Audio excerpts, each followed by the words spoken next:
Ay boss, mag-apply kami ng ibang trabaho. Oh, man! Mga yan!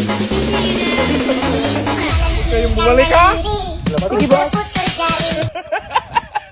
Boss, di kami tinanggap. Oo nga po, sa pinto pa lang, sinirado na para magtakot. Ang talino nyo kasi!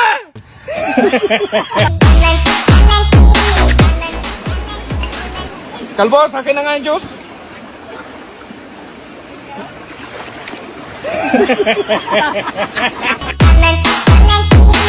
Kalbo, lahat ng upuan, ikarga mo sa motor kasi ihatid ko mamaya. Sige boss.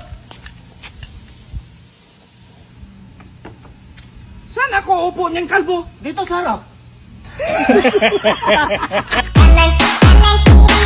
So yun mga idol, nandito tayo sa resort. Nagpahinga tayo kasi katapusan na ng buwan. Tignan nyo yung view.